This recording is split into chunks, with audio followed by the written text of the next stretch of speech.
తిరుమల తిరుపతి దేవస్థానం పవిత్రతను కాపాడడం ప్రతి ఒక్కరి బాధ్యత. కానీ ఈ మధ్యకాలంలో కొంతమంది సెలబ్రిటీలు మరికొంతమంది ఇన్ఫ్లుయెన్సర్లు మాత్రం భక్తుల మనోభావాలను దెబ్బతీసేలాగా వ్యవహరిస్తూ ఉన్నారు. తిరుమల శ్రీవారి ఆలయ ప్రాంగణంలో అలాగే మాడవీధుల్లో రీల్స్ చేయడం నిషేధం. అయినప్పటికీ కొంతమంది తిరుమల ఆలయ ప్రాంగణంలో అలాగే మాడవీధుల్లో వారు రీల్స్ చేస్తూ కుప్పిగంతులు వేస్తూ ఉన్నారు. ఇప్పుడు గీతురాయలు కూడా తన స్నేహితులతో కలిసి తిరుమల ఆలయ ప్రాంగణంలో ఖడ్గం సినిమాలోని ఒక పాటకు రీల్స్ చేసినటువంటి నేపథ్యంలో దీని మీద నెటిజన్లు మండిపడుతూ ఉన్నారు. ఈ నేపథ్యంలోనే దీని మీద మనం పూర్తి స్థాయిలో విశ్లేషణ చేసుకుందాం. ప్రస్తుతం మనతో పాటున్నారు ప్రముఖ సామాజికవేత్త, ప్రముఖ రాజకీయ విశ్లేషకులు కృష్ణకుమారి గారు. వారితో మాట్లాడదాం. మేడం నమస్తే. మేడం, తిరుమల ఆలయ ప్రాంగణంలో అలాగే మాడవీధుల్లో రీల్స్ చేయడం అనేది నిషేధం. కానీ కొంతమంది సెలబ్రిటీలు అలాగే మరికొంతమంది ఇన్ఫ్లుయెన్సర్లు మాత్రం పదే పదే అక్కడే రీల్స్ చేసి సామాజిక మాధ్యమాల్లో అప్లోడ్ చేసేటువంటి ప్రయత్నం చేస్తూ ఉన్నారు. నెటిజన్ల ఆగ్రహానికి గురవుతూ ఉన్నారు. గీతురాయలు ఇప్పుడు అదే చేసింది. ఏంటి మేడం దీని మీద మీ విశ్లేషణ? నిజంగా నెటిజన్లు చెప్పారు, నెటిజన్లు కామెంట్స్ చేస్తున్నారు, వాళ్ళ ఆగ్రహానికి గురయ్యారు. ఇలాంటి మాటలు ఎందుకు వినడానికి అంత బాల. ఎందుకంటే అసలు నెటిజన్ల దాకా ఎందుకండి? ఇప్పుడు తిరుపతి దేవస్థానంలో అది ఒక సర్వసత్తాక స్వతంత్ర వ్యవస్థ. ఆ వ్యవస్థ కొన్ని నిర్ణయాలు తీసుకుంది. నిర్ణయాలు తీసుకున్నప్పుడు ఆ నిర్ణయాల్ని ఆచరణలో పెట్టాలి. పెట్టడానికి దానికి ఒక యంత్రాంగం ఉండాలి. ఆ యంత్రాంగం సరిగా పనిచేసింది అనుకోండి, అప్పుడు గీతురాయలు కాదు, లేకపోతే ఇంకొకళ్ళు కాదు ఎవరు అక్కడ. అలా అయితే తిరుమలలో ప్రతి ఒక్క భక్తుడికి ఒక సిబ్బందిని ఏర్పాటు చేయాల్సి పరిస్థితి ఉంటుంది కదా. కాదు భక్తులందరూ ఎందుకు చేస్తారండి? ఇట్లాంటి సెలబ్రిటీసే అక్కడక్కడ చేస్తూ ఉంటారు. వీళ్ళు ఎక్కడ చేస్తున్నారో, ఇప్పుడు కొంతమంది వీళ్ళు ఉన్నారనుకోండి, ఎవరు దీనికోసమే ప్రత్యేకంగా మాడవీధుల్లో ఎవరైనా ఇలా చేస్తున్న వాళ్ళని సీసీటీవీలో సీసీటీవీలు ఉంటాయి కదా, ఖచ్చితంగా గమనించేసేసి వాళ్ళ దగ్గరికి వెళ్ళి అప్పటికప్పుడు వాళ్ళని ఆపటం పెద్ద కష్టమా చెప్పండి? అంటే అక్కడ భక్తుల రద్దీ ఎక్కువగా ఉంటుంది. కొన్ని వేల మంది రోజు అవునండి శ్రీవారిని దర్శించుకునేందుకు వెళ్తూ ఉంటారు. అవునండి, అంత రద్దీ ఉన్నప్పుడు అంత రద్దీలో వీళ్ళు రీల్స్ ఎట్లా చేయగలుగుతారండి? అంటే ఎంతో కొంత ప్లేస్ ఖాళీ ఉంటేనే కదా రీల్ చేయగలుగుతారు. నేను కూడా గమనించాను, మాడవీధిలో నడుచుకుంటూ వెళ్తూ ఉంటారు. పోయినసారి దువ్వాడ మాధురి వాళ్ళు నడుచుకుంటా వెళ్ళటం, వాళ్ళ దగ్గర కెమెరాలు పెట్టి వెళ్ళడము, ఇదంతా మైకులు పెట్టి వెళ్ళడము నేను చూశాను.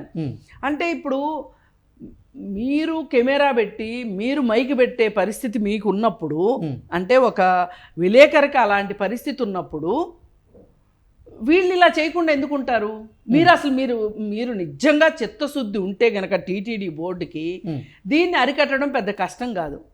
ఎవరైతే కఠినమైనటువంటి చర్యలు తీసుకుంటుంది కదా మేడం. ఏం తీసుకుంది చెప్పండి మీరు ఇప్పటికి? ఎందుకు మేడం దువ్వాడ గానీ అలా ఇప్పటి వరకు ఎవరైతే తిరుమల తిరుపతి దేవస్థానం ప్రాంగణంలో రీల్స్ చేసిన వారు ఉన్నారో వారి మీద చర్యలు తీసుకుంటామని పదే పదే తిరుమల తిరుపతి దేవస్థానం పాలక మండలి కూడా చెప్తూ తీసుకున్నారా? ఎందుకు తీసుకోలేదు మేడం? అది తీసుకుంటే తీసుకోండి. నీళ్ళ మీద కూడా ఇంకా నెటిజన్లు ఎలా అన్నారు అలా అన్నారు, పక్కింటి వాళ్ళు. అంటే భక్తుల మనోభావాలను దెబ్బతీయడం కాదా? ఏమిటి భక్తుల మనోభావాలు ఏముందండి? వాళ్ళ భక్తితో వాళ్ళు వెళ్తారు, వాళ్ళ పని వాళ్ళు చేసుకుంటారు. వాళ్ళ భక్తి మీరు గుడికి వెళ్ళటం మానేసి నా రీల్ చూడండి. అంటే పుణ్యక్షేత్రానికి వెళ్ళి సినిమా రీల్ చేయడం తప్పు కాదంటారా? నేను తప్పే అంటున్నా. దానికి మీరు నేను మాట్లాడుకోవటం కంటే కూడా, నెటిజన్లు మాట్లాడటం కంటే కూడా టీటీడీ బోర్డు నిద్రపోతుందా? వాళ్ళ దగ్గరికి వెళ్ళి వాళ్ళని అప్పటికప్పుడు వాళ్ళని బోర్డు రూమ్లోకి పిలిపించి, అంటే దానికి సంబంధించిన ఆఫీస్ రూమ్లోకి పిలిచి కూర్చోబెట్టి పోలీసులు పిలవాలి. సింపుల్గా అయిపోతుంది. ఆ వ్యవహారం బయటకు వచ్చింది ఆలస్యంగా కదా మేడం. ఆలస్యంగా వచ్చేదాకా మీ టీటీడీ బోర్డు ఏం చేస్తుంది? నిద్రపోతుందా? సీసీటీవీలు ఉండవా? చూడరా? ఇప్పుడు గీతురాయల్ రీల్స్ చేసి తన దాంట్లో అప్లోడ్ చేసిన తర్వాత చాలా మందికి తెలిసింది అది. నేను అదే అంటున్నా, ఇదంతా చేసే లోపు టీటీడీ బోర్డు నిద్రపోతుందా అని అడుగుతున్నా. ప్రతి ఒక్కరికి అలా నేనేమంటున్నా, ఇప్పుడు అందరూ చేయరు కదా, ఎక్కడో గీతురాయల్ రీల్స్ చేస్తుందని వాళ్ళు ముందుగానే ఊహించారు కదా మేడం. సీసీటీవీలు పెట్టాలయ్యా, మరి సీసీటీవీలు ఉన్నాయి. మరి సీసీటీవీలో వీళ్ళు ఎందుకు క్యాచ్ చేయలేకపోయారు? ఆమె రీల్ చేసి ఆమె అప్లోడ్ చేసి నెటిజన్లు తిట్టేదాకా టీటీడీ బోర్డు ఎందుకు క్యాచ్ చేయలేదు అని అడుగుతున్నా. అంటే అక్కడ మీకు అర్థం అవ్వాల్సింది ఏంటి అంటే, ఎవరికైనా అర్థం అవ్వాల్సింది వాళ్ళు పెట్టుకున్న నిబంధనల ప్రకారమే వాళ్ళు లేరు అనేది, దానికి తగ్గ చర్యలు తీసుకోవట్లేదు అని. ఇప్పుడు ఒకటండి, రోడ్డు పైన ఉమ్మి వేయకూడదు అని ఒక రూల్ ఉంది, రోడ్డు మీద పేపర్లు వేయకూడదు అని రూల్ ఉంది.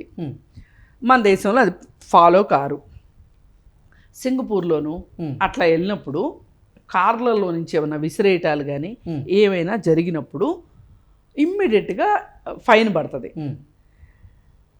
మరి అక్కడ వీలైంది ఇక్కడ ఎందుకు వీలు కాదు అని చెప్పి మనం మాట్లాడితే జనరల్గా ఏం చెప్తారు, అక్కడ జనాభా అంటే కొంతమంది దాన్ని సమర్థిస్తున్నారు, ఇంకొంతమంది వ్యతిరేకిస్తున్నారు కాబట్టి అది వీలు కావట్లేదు. కాదు, సమర్థించడం వ్యతిరేకించడం కాదు, అక్కడ ఖచ్చితంగా పట్టుకుంటారు అనే నమ్మకం ఉంది అక్కడ, అందుకని అందరూ ఫాలో అవుతున్నారు. ఇక్కడ రూల్స్ ఉంటాయి, ఏదైనా ఒక రూల్ తీసుకొస్తే ముందు దాన్ని వ్యతిరేకించే వాళ్ళు కూడా ఉన్నారు కదా. తిరుపతిలో రూల్ గురించి ఎవరు వ్యతిరేకించారు చెప్పండి? మీరు వాదన కోసం వాదిస్తానంటే నేనేం చెప్పలేను. ఈ తిరుపతిలో మాడ వీధులలో రీల్స్ చేయడానికి వీలు లేదు అని చెప్పి టీటీడీ బోర్డు ఒక నిర్ణయం తీసుకుంది. దీనికి వ్యతిరేకంగా ఎవరైనా కోర్టుకు వెళ్ళారా? ఎవరైనా ఇది తప్పు అన్నారా? ఓపెన్ గా పబ్లిక్ స్టేట్మెంట్ లో. తిరుమల దాని మీద వెళ్ళలేదు, చాలా రూల్స్ మీద వెళ్ళారు కదా. అరే ఆ రూల్స్ సంగతి పక్కన నేను ఎగ్జాంపుల్ కి చెప్పాను, చాలా రూల్స్ గురించి వెళ్తారు. వెళ్ళినా ప్రభుత్వం గనక బుల్డోజ్ చేయదలుచుకుంటే ఎవరెన్ని చెప్పినా ప్రభుత్వం ఒక నిర్ణయం తీసుకుంటే నిర్ణయం మీద నిలబడి ఉంటుంది, దానికి తగ్గ చర్యలు తీసుకుంటుంది.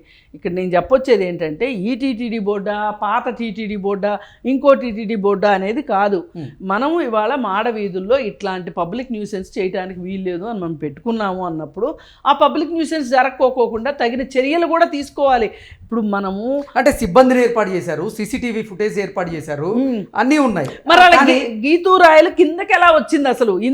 ఇంత పకడ్బందీ ఉంటే గనక అప్పటికప్పుడు గీతూరాయల దగ్గరికి వెళ్ళి ఆమె తిరుమల తిరుపతికి వెళ్ళి అదంతా చేసి మళ్ళీ ఆమె క్షేమ, ప్రతి ఒక్కరి మీద సర్వేలెన్స్ అయితే ఉండదు కదా మేడం. ఇప్పుడు తెలిసింది కదా. ఇప్పుడు ఎందుకు ఆమెకు నోటీస్ ఇవ్వలేదు చెప్పండి? ఇప్పుడు ఇప్పుడు చర్యలు తీసుకుంటారేమో. తీసుకోలేదు కదా. ఇప్పుడు దువ్వాడ మాదిరి మీద తీసుకున్నారా? ఎవరైనా ఒక పబ్లిక్ ఫిగర్ మీద, ప్రామినెంట్ ఫిగర్ మీద తీసుకున్నట్లుగా ఉంటే అప్పుడు వేరే వాళ్ళకి భయం ఉంటుంది. అది ప్రచారం కూడా జరగాలి. ఇలా పలానా వాళ్ళు చేశారు, మేము పలానా చర్యలు తీసుకున్నాం వాళ్ళ మీద, వాళ్ళు సారీ చెప్పారనో లేకపోతే జరిమానా వేసామనో. ఇప్పుడు మీరు కింద ఒకటి పెట్టండి, ఇప్పుడు చట్టం చేయండి, ఎవరైనా అక్కడికి వచ్చి రీల్ చేస్తే 10 లక్షల ఫైన్ అని పెట్టండి. మీరు 10 లక్షల ఫైన్ ఎందుకు వేశారని ఎవరన్నా అడుగుతారేమో చూడండి. ఎందుకంటే ఇప్పటికీ చాలామంది ఈ దేశంలో ఎంతమంది నాస్తికులు ఉన్నప్పటికీ కూడా, ఎంతమంది వేరే మతస్థులు ఉన్నప్పటికీ కూడా తిరుమల తిరుపతి దేవస్థానంలో ఏదైనా ఒక రూల్ పెట్టారు అంటే దాని గురించి ఎవ్వరు మాట్లాడే సాహసం చేయరు. ఎందుకంటే దేవస్థానానికి ఆ మాదిరి ఆ నిర్ణయం తీసుకునే హక్కు ఉంది. ఇప్పుడు ట్రావెన్కూర్ బోర్డు ఉంది కేరళలో, ఎవరన్నా మాట్లాడతారా? ట్రావెన్కూర్ బోర్డు నిర్ణయం తీసుకుంటే ఏమనరు. బోర్డు ఒక నిర్ణయం తీసుకుని ఇప్పుడు దీని చిత్తశుద్ధిగా దీన్ని ఆపాలి అని అనుకుంటే నెటిజన్లు మాట్లాడుకున్నారు అనేదాకా స్టోరీ వెళ్ళదు. మళ్ళీ పైగా నెటిజన్ల ఆగ్రహం వ్యక్తం చేసిన తర్వాత కూడా నేను పొరపాటు జరిగిందనో లేకపోతే ఏదో నాకు ఆ నిబంధన ఉందని తెలియదో అని గీతూరాయలు అనుకోకుండా నా మీదే అందరూ పగబట్టారు, నా జీవితం నాశనం అయిపోయింది, ఇట్లాంటి ఎదవేడుపులన్నీ ఏడ్చే అవకాశం ఇచ్చింది. అక్కడ దాకా వ్యవహారం వచ్చింది అంటే టీటీడీ బోర్డు యొక్క ఉదాసీన వైఖరి కనిపిస్తుంది. అంతేగాని అంటే తిరుమల ఆలయ ప్రాంగణంలో రీల్స్ చేసినటువంటి ఆ అమ్మాయి తప్పు కాదంటారా? నేను తప్పు కాదనట్లేదండి. దొంగను ఎవరు సమర్థిస్తారండి? నిబంధనలు ఫాలో అవ్వని వాళ్ళని ఎవరు సమర్థిస్తారు చెప్పండి? ఇప్పుడు అక్కడ ఆ నిబంధన ఉంది, నీకు ఇష్టమైతేనే లోపలికి వెళ్ళమాకు, లేకపోతే ఎగ్జాక్ట్లీ నువ్వు లోపలికి వెళ్ళావు అంటే నిబంధన ఫాలో అవ్వాలి. నిబంధన పెట్టిన వాళ్ళకి తప్పని నేను అన్నాను. అది ఎట్లా తప్పు అవుతుంది? ఆ అమ్మాయిదే తప్పు. అక్కడ నిబంధన ఉంది, నీకు ఆ నిబంధనని పాటించడం ఇష్టం లేదు, వెళ్ళబాకు. ఎగ్జాక్ట్లీ. ఇప్పుడు నువ్వు ఒక్కదాని వెళ్ళినంత మాత్రాన, గీతూరాయలు అక్కడికి తిరుపతి వెళ్ళినంత మాత్రాన ఈ ప్రపంచం ఏమి ఆగిపోదు కదా. టీటీడీ తిరుమలకి వచ్చే భక్తులు ఏమి ఆగిపోరు కదా. ఎవరన్నా అడుగుతారా? మా గీతురాయలు అలిగి రానంటుంది, అందుకే మేము కూడా రానంటున్నామని ఎవరన్నా అంటారా? ఆలయ ప్రాంగణంలో చేయడంతో పాటుగా ఘాట్ రోడ్లో కూడా వాహనాన్ని ఆపి అక్కడ తన స్నేహితులతో కలిసి రీల్స్ చేసినట్లుగా వార్తలు వస్తూ ఉన్నాయి. అది ట్రాఫిక్కు సంబంధించి చాలా ఇబ్బంది. ఘాట్ రోడ్లో ఏదైనా ప్రమాదం జరిగింది అనుకోండి, ఇప్పుడు ఒక వెహికల్కి ప్రమాదం జరిగితే ఆ ఒక్క వెహికల్తో పోదు, ఆ వెహికల్లో ఉన్నోళ్లే పోరు. ఆ వెహికల్ ఇంకో దాన్ని ఢీకొట్టి ఇంకో దాన్ని ఢీకొట్టి ఇప్పుడు మన రోడ్ల మీద న్యూసెన్స్ అవుతుంది. ఆ మాత్రము వాళ్ళకి సమాజం పట్ల, సమాజంలో వ్యక్తుల పట్ల, వాళ్ళ భద్రత పట్ల సామాజిక బాధ్యత లేకపోవటం అనేది చాలా, అసలు ఆ బిగ్ బాస్లోకి వెళ్తేనే ఇవన్నీ పోతాయండి. ఓకే, ఇది ఒకటి మనం గుర్తుంచుకోవాలి. ఇలాంటి సెన్సిటివిటీస్ అన్నీ పోతాయి అక్కడికి వెళ్తే. ఓకే, ఎంతో కొంత యాంటీ సోషల్ పర్సనాలిటీస్గా తయారై బయటకు వస్తారు. ఎంతమందిని చూడలేదు మనం. అందుకని వీళ్ళు ఏం చేసిన దాని మీద కూడా కేసు పెట్టవచ్చు తెలుసా. ఘాట్ రోడ్లో నువ్వు విన్యాసాలు చేయడం ఏంటి అని కూడా కేసు పెట్టవచ్చు. ఎందుకు టీటీడీకి పట్టినప్పుడు మీరు నేను మన ఇద్దరు కంఠశోష ఎందుకు చెప్పండి? ఓకే, ఏం టీటీడీ ఎందుకు స్పందించదు ఈ విషయంలో? అందుకని గీతూరాయల్లో 100% తప్పు. వ్యక్తులు తప్పు అయినప్పుడు ఆ వ్యక్తుల్ని సరిదిద్దటానికే చట్టాలు ఉంది. ఇప్పుడు చట్టాల పని ఏంటి చెప్పండి? సో వ్యవస్థలు ఖచ్చితంగా చర్యలు తీసుకోవాల్సిన అవసరం ఉందంట. ఇప్పుడు లా ఎందుకుంటుంది? సొసైటీని క్రమ పద్ధతిలో నడపడానికే లా ఉంది. అంతేగాని సరదాగా కాన్స్టిట్యూషన్ చదువుకుంటానికి కాదుగా. ఇప్పుడు ప్రతి సందర్భంలోనూ కాన్స్టిట్యూషన్ని మనం రక్షించాలి, మన కాన్స్టిట్యూషన్ రక్షిస్తుంది. ఇది ప్రకృతి మాదిరి. ప్రకృతిని మనం రక్షిస్తే ప్రకృతి మనం రక్షిస్తుంది. అట్లాగే రాజ్యాంగాన్ని మనం రక్షిస్తే రాజ్యాంగం మనల్ని రక్షిస్తుంది. ఇప్పుడు ప్రతి సందర్భంలోనూ రాజ్యాంగం మీకు అండగా ఉండట్లేదా? మనం ఇంత స్వేచ్ఛగా స్వతంత్రంగా ఉన్నాము అంటే మనకి చట్టం అండ ఉందా లేదా? ఇప్పుడు మనకి ఏదైనా ఇబ్బంది అయింది, ఎవరితో ఉన్నా మనకి ఇబ్బంది అయింది, మనం చట్ట ప్రకారం అతను చేసిన తప్పు అని అర్థమైనప్పుడు, మనకి ఇబ్బంది అయినప్పుడు మనం చట్టాన్ని ఆశ్రయిస్తున్నామా లేదా? ఆశ్రయిస్తున్నాం కదా. అందుకని చట్టం అంటే మీకు ఇష్టం లేదు అన్న వాళ్ళందరూ వెళ్ళండి, అడవుల్లోకి వెళ్ళి ఎక్కడో చోట ఉండండి. సభ్య సమాజంలో బతికే హక్కు లేదు చట్టాన్ని గౌరవించడం వాళ్ళకి. పోనీ ఆ నిబంధనలు నీకు నచ్చలేదు, నువ్వు కోర్టుకెళ్ళు. అంతేగాని నువ్వు అక్కడికంటూ వెళ్ళావు అంటే మటుకు దాన్ని ఖచ్చితంగా ఒబే చేసి తీరాలి. Exactly. Okay madam, thank you.